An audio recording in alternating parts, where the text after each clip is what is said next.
Hello everyone, this is Devang Kartikar from DK Talks. I hope that you all are doing well. So, in the previous session, we discussed about the entire first battle of Panipat. In the last session, I told you that after the Mughals entered this country, there were various socio-economic and political problems that arose. ऐसे problems है जिससे ये देश कई सालों तक 500 सालों तक लड़ रहा था, जूझ रहा था, जो अभी फ्री हो चुका है. Yes, everyone knows that what I'm talking about and what I'm going to discuss about. The topic is the Ram Janmabhoomi issue. Shri Ram का जन्म अयोध्या में हो गया था. बहुत सारे लोगों को यह लगता है कि this is a fairy tale और this is a part of mythology. But in the first session मैंने आपको बोला था बहुत ही इनिशियल सेशन में कि this is not a mythology when all the things all the evidences are visible geographically. How can this be a fairy tale? No, it's history of our country. तो श्री राम का जन्म जब अयोध्या में हो गया था और उन्होंने जो काम किया, जो दुष्ट शक्तियों का उन्होंने संहार किया था, उसके बाद उनसे प्रेरित होकर बहुत सारे लोगों ने उनकी तरफ जो उनकी श्रद्धा थी, उसकी वजह से जहां पे उनका जन्म हो गया था अयोध्या में, वहां पे श्री राम का बहुत ही बड़ा भव्य दिव्य ऐसा एक मंदिर बना दिया. इस मंदिर का जो डिस्क्रिप्शन है, you can find this description in the Gupta scriptures. Mauryas के बाद जब गुप्ताज आ गए, उनके स्क्रिप्चर्स में आपको इस मंदिर का डिस्क्रिप्शन मिल सकता है कि कितना भव्य और दिव्य यह मंदिर था. After 1526 when Babur won the first battle of Panipat and Mughals came down to this country, Babur के पास एक बहुत बड़ी वीकनेस थी. उनके पास लोग भी बहुत कम हो गए थे और सेकेंडली जो बहुत ही बड़ी वीकनेस थी कि उनके पास वेल्थ भी बहुत ज्यादा कम हो गई थी. 25,000 लोगों को लेके जब उन्होंने बैटल जीत लिया था, तो उसके बाद आदमी तो कम हो ही गए, बट उस बैटल का जो खर्चा आ गया था उसकी वजह से उनकी वेल्थ भी तो बहुत ज्यादा कम हो गई थी. एंड बाबर को एक पता था कि अभी अगर वेल्थ चाहिए तो लूटना ही पड़ेगा. तो तब ऐसा कुछ बैंक तो नहीं होता था कि जहां पे जाओ आप कैश लूट के आ जाओ और वो कैश खुद के पास रख लो. At those times temples were the wealthiest places in India. वहां पे गहने होते थे, वहां पे सोना चांदी होती थी, वहां पे हीरे जवाहरात होते थे. बाबर को ये चीज पता थी and that's why he started looting those temples. लूट के बारे में आपको एक बता दूं, ये जो शब्द है लूट, ये ब्रिटिशों ने हमसे लूट लिया है. इंग्लिश में ऐसा कोई वर्ड नहीं था लूट, ये हिंदी का वर्ड है, लेकिन ब्रिटिशों ने हमसे सब लूटते लूटते ये वर्ड लूट भी लूट लिया है. तो बाबर ने बहुत सारे टेम्पल्स को लूटना चालू कर दिया with two intentions in his mind. Firstly, it was कि इनको वेल्थ कलेक्ट करना था, और सेकेंडली कि लोगों के दिमाग में एक डर बिठा देना है कि आपका जो कल्चर है, आपका जो सबसे आपकी पवित्र जगह है, जो आपका मंदिर है, हम उसके ऊपर भी अटैक कर सकते हैं, तोड़ सकते हैं, इतनी हमारी पावर है, तो हमसे जरा बच के रहना. These were the two intentions because of which these invaders were looting the temples. Mir बाकी जो बाबर का कमांडर इन चीफ था, उसने अयोध्या में जाके ये जो भव्य दिव्य टेंपल था श्री राम का, वो लूट लिया. उस टेंपल का जो डोम था, वो ऊपर जो हम बोलते हैं, मराठी में हम उसे कलश बोलते हैं, वो जो कलश है उसने काट दिया. जो अंदर की जो मूर्ति थी वो तोड़ दी, सब वेल्थ लूट ली गई. एंड वहां पे एक डोम बना के उस जो मंदिर था वहां पे मस्जिद बना दी गई. बहुत सारे सालों के बाद जब मुगल्स वीक हो गए, उसके बाद अलग अलग सल्टनेट्स उधर आके चली गई, रूल्स आके चले गए. उसके बाद जब ब्रिटिशर्स आ गए और उसके बाद ये चीज उभर के आने लगी. ब्रिटिशर्स ने हिंदू और मुस्लिम्स के बीच में एक थोड़ी सी चिंगारी लगाने का एक प्रयत्न जो उन्होंने किया, एक कोशिश जो उन्होंने की, उसकी वजह से ये इशू बहुत ही ज्यादा बढ़ गया.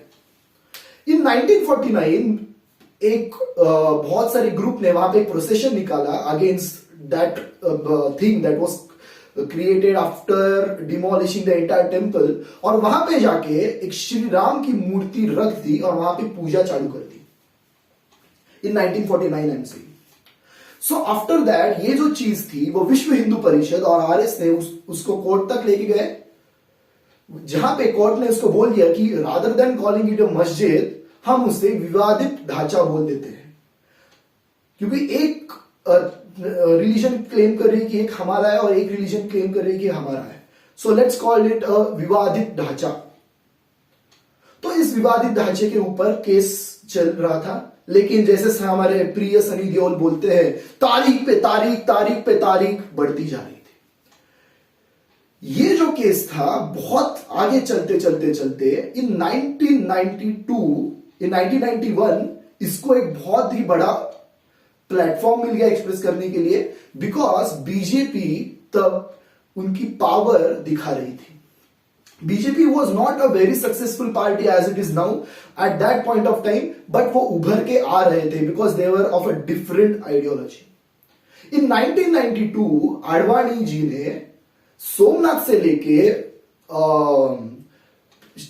जो शिलान्यास था, जहां पे वो विवादित ढांचा था, वहां तक एक रथ यात्रा निकाली थी इन 1992, और उस रथ यात्रा को लालू प्रसाद यादव ने स्टॉप कर लिया था बिहार में और आडवाणी जी को जेल में डाल दिया था। इस रथ यात्रा की वजह से बहुत सारे लोगों के दिमाग में अवेयरनेस हो गया कि if certain invaders are coming down to our country and demolishing our culture, demolishing our structures that were so holy and creating something on that, it's not acceptable at all because these people don't belong to this country. But फिर भी तारीख पे तारीख चलती गई and finally on 6th of December 1992 विश्व Hindu Parishad, RSS, BJP, Shiv Sena और कई ऐसे ग्रुप्स ने, कई ऐसे पॉलिटिकल पार्टीज ने, कई ऐसे ऑर्गेनाइजेशंस और इंस्टीट्यूशंस ने एक निर्णय लिया कि हम 6 दिसंबर 1992 को जो विवादित ढांचा है उसके सामने जो मैदान है वहां पे जाके हम इसका विरोध करेंगे, हम इसके ऊपर एक मोर्चा निकालेंगे। So on 6th December 1992, almost 4 to 5 lakh people were there in Ayodhya, जो इस चीज के अगेंस्ट खुल के सामने आ रहे थे। जो मैदान था, जो विवादित ढांचा था, इसके सामने वहां पे 2 से 2.25 लाख लोग इकट्ठा हो गए थे, जहां पे विश्व हिंदू परिषद, आरएसएस, बीजेपी, शिवसेना, बहुत सारे पक्षों के लोग इकट्ठा आ रहे थे। कुछ लोग वहां पे जो विवादित ढांचा था उसके ऊपर चढ़ गए and the mob was becoming uncontrollable. 2 से 2.25 लाख लोगों को कंट्रोल करना आसान नहीं होता है। यहां पे 25 लोग अगर सामने आपके आ जाए तो भी बहुत लोगों को प्रॉब्लम आ जाता है कंट्रोल करने में। सो 2 से 2.25 लाख लोगों को कंट्रोल करना इतना आसान नहीं था। And eight that point of time बहुत सारे लोग उस स्ट्रक्चर के ऊपर चढ़ गए एंड कुछ ही घंटों में इन लोगों की वजह से the entire structure came down like that of ashes. पूरा का पूरा टूट के वो नीचे बिखर गया। ऑन 6 दिसंबर 1992 जो हो गया था उसकी वजह से हिंदू और मुस्लिम, ये 2 रिलीजन्स के बीच में बहुत बड़ी जंग छिड़ गई। जो मेन पर्पस था इस चीज का कि हमें ऐसी चीज के अगेंस्ट रिवोल्ट करना है कि जो हमारे होली स्ट्रक्चर्स को तोड़ के बनाई गई है, हमारे कल्चर को इन्वेड करके बनाई गई है, वो मुद्दा बाजू में रह गया। बिकॉज ऑफ दिस मुंबई में इसका बहुत बड़ा इफेक्ट आ गया। जब हिंदू हृदय सम्राट बाबा साहेब ठाकरे को यह पूछा गया कि आपका इस पे क्या ओपिनियन है कि वहां पे एक शिव सैनिक थे या नहीं थे, तो उन्होंने बोला कि अगर वहां पे शिव सैनिक थे तो वो बहुत ही गर्व की चीज है। इसके वजह से मुंबई में जो इस बात की जो चिंगारी है वो भड़क गई। In 1992 Shiv Sena wasn't in power in Maharashtra, but Mumbai municipal corporation के ऊपर उनका दबदबा था। जैसे ही 6 दिसंबर को बाबरी मस्जिद गिरा दी गई, वैसे ही मुंबई में मुस्लिम्स ने प्रोसेसिंग्स चालू कर दिए अगेंस्ट द डिमोलिशन, जो बहुत ही जायज चीज थी। उनका एक रिलीजियस जो एक प्लेस था वो गिरा दिया गया था, जिसकी वजह से वो प्रोसेशंस कर रहे थे मुंबई में। जैसे जैसे प्रोसेशंस बढ़ते गए, पुलिस के ऊपर दबाव आने लगा इन प्रोसेशंस को कंट्रोल करने में, जिसकी वजह से पुलिस और ये जो प्रोसेशंस कर रहे थे उनके बीच में कभी कभी लाठीचार्ज और हाथापाई भी हो गई। जैसे जैसे प्रोसेशंस बढ़ रहे थे वैसे बहुत अलग अलग प्रॉब्लम्स सामने आ गए। मुंबई के डॉक्स में जो माथाड़ी मजदूर थे जो काम कर रहे थे उनकी हत्याएं शुरू हो गई। बहुत जगहों पे पुलिस के ऊपर इन प्रोसेशंस की वजह से अटैक्स हुए जिसमें से कुछ पुलिस मारे भी गए। After happening all of this, when Shiv Sena got to know कि ऐसा इतना सब कुछ हो रहा है and this is not acceptable, कि पुलिस के ऊपर हाथ उठा रहे हैं, बहुत सारे आम लोग मर रहे हैं इसके वजह से, Bala Saheb Thackeray at that time took a stand that wherever such violence is happening, I think it is the responsibility of every Shiv Sainik to control that violence. जिसकी वजह से शिव सैनिक जो थे और ये जो प्रोसेशंस कर रहे थे इनके बीच में झड़प हो गई। इसकी वजह से इन जनवरी एंड फरवरी 1993 बहुत ही बड़ा रायट हो गया मुंबई में, जिसमें 1500 लोग मारे गए, जिसमें हिंदू और मुस्लिम्स दोनों इन्वॉल्व थे। After that in 1993 March serial bomb blast हुए 12 जगहों पे मुंबई में, which was executed by Dawood Ibrahim himself. और ये जो सीरियल बॉम्ब ब्लास्ट हो गए थे मुंबई में, ये जो एक राइट्स की वजह से मुस्लिम्स मारे गए थे उनका एक बदला बोल दिया गया। जो राइट्स में मुस्लिम्स मर गए थे उनकी मौत का बदला लेने के लिए 12 रीजन्स में सीरियल बॉम्ब ब्लास्ट हो गए। फाइनली श्री कृष्णा कमीशन को इस प्रॉब्लम के ऊपर बिठाया गया। ये जो राइट्स हो गए थे 1993 के, इसके ऊपर श्री कृष्णा कमीशन को बिठाया गया कि कौन इसके ऊपर जिम्मेदार है। अ बेंच वॉज मेड जिसके ऊपर justice Shri Krishna was the main person handling. Justice Shri Krishna ने यह बोल दिया that the processions of the Muslims were unorganized but there was an organized attack on those Muslims led by Bala Saheb Thackeray himself. और वहां पे बाला साहेब ठाकरे को कोट कर दिया गया। BJP and Shiv Sena were in power in 1994 after 1994, जिसकी वजह से उन्होंने ये जो श्री कृष्णा कमीशन का रिपोर्ट था इसके ऊपर बहुत बड़ा प्रोटेस्ट किया और कह दिया कि this Shri Krishna commission report is pathetically useless. ये जो फैक्ट्स थे ये बहुत इंपॉर्टेंट थे, जिसकी वजह से ये 1992 का जो बाबरी मस्जिद इशू था उसके वजह से 1993 के मुंबई राइट्स कॉज हो गए, जिसकी वजह से सीरियल बॉम्ब ब्लास्ट भी हो गए। And even the Gujarat rights of 2002 were caused by the same issue जो 1992 से स्टार्ट हो गया था।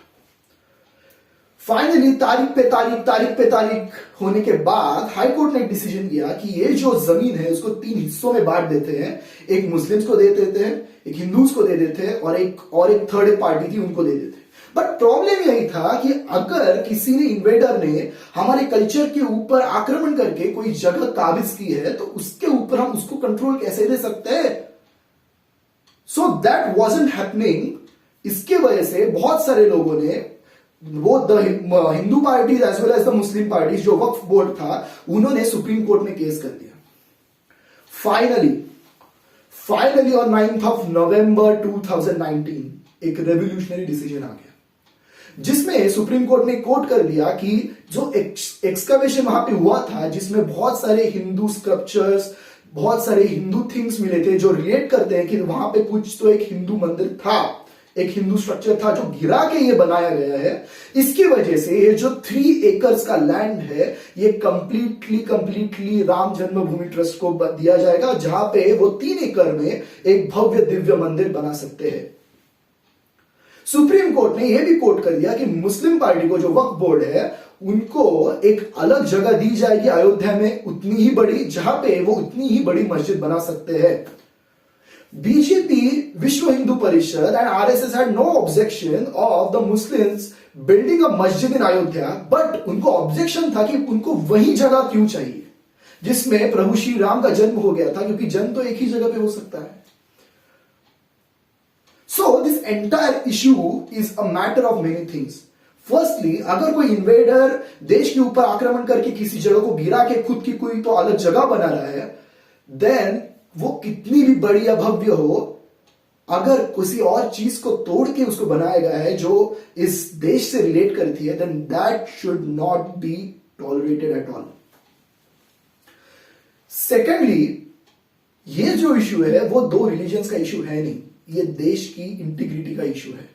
हम सब देशवासी इकट्ठा होकर बोल सकते हैं कि कोई भी इन्वेडर हमारे देश में आके कोई चेंजेस नहीं कर सकता. Rather than writing, rather than having quarrels, अगर हम एकजुट होके बहुत सारी चीजें कर लेते तो 2002 के गुजरात राइट्स और 1993 के बॉम्बे राइट्स शायद नहीं होते.